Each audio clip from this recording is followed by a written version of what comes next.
Minsan, kailangan lang natin ng pahinga mula sa pagod at ingay ng araw-araw. Ngayon, pupunta kami sa Ternate Beach Resort sa Naik, kung saan tahimik at kalmado ang paligid. Isang simpleng biyahe na magiging alaala. Tara, samahan nyo kami!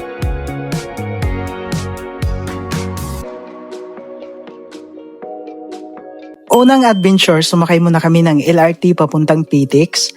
Pagdating namin doon, sakay ulit ng bus papuntang Naik. At dito na nagsimula ang main character ko. Habang nasa bus, nakatingin sa bintana, parang malalim ang iniisip. Pero sa totoo lang, iniisip ko lang kung ano ang ulam namin mamaya. Pagdating sa Naik, syempre hindi pwedeng walang baon.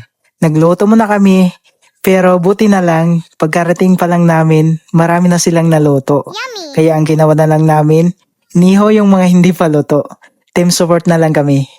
Nagsindi kami ng apoy para ihawan. At doon na nagsimula ang smoky adventure.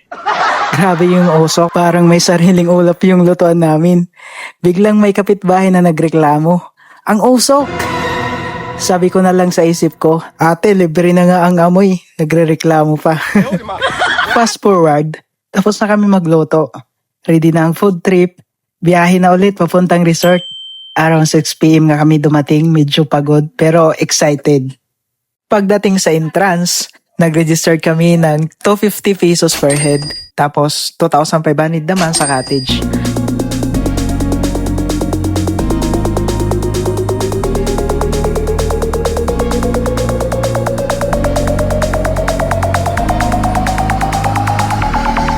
After that, walang paligoy-ligoy, naligo agad kami sa dagat.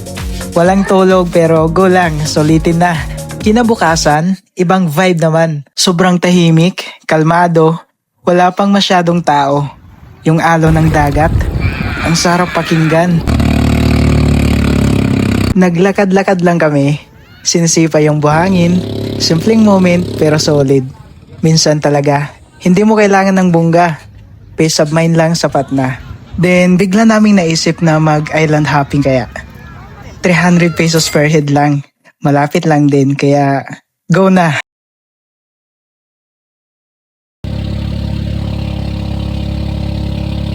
Habang papunta kami sa island, ramdam mo agad yung excitement.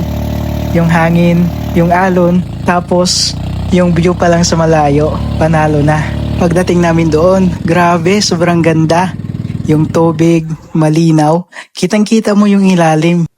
Tapos mababaw lang kaya chill lang kahit hindi ka magaling lumangoy. Yung alon, sakto lang, hindi nakakatakot pero sapat para mapil mo na nasa dagat ka talaga. Yung paligid parang untouched, ang linis, ang fresh sa mata. Habang nakatayo ako doon, napaisip ako. Ganito pala yung feeling ng walang iniisip kundi mag-enjoy lang.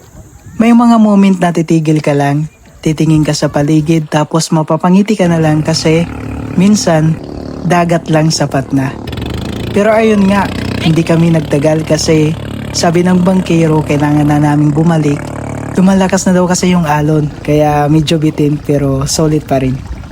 At ito pa, munti ka na maging kwento yung cellphone ko. Nahulog na halos sa dagat. Buti na lang, nasalo pa. Thank you Lord. Safe naman kami nakabalik sa resort. Then fast forward, overall, sobrang solid ng trip na to. Pagod, puyat, gastos, pero worth it lahat. Hanggang dito na lang guys. Kung nag-enjoy kayo, don't forget to like, share and subscribe. See you sa next vlog.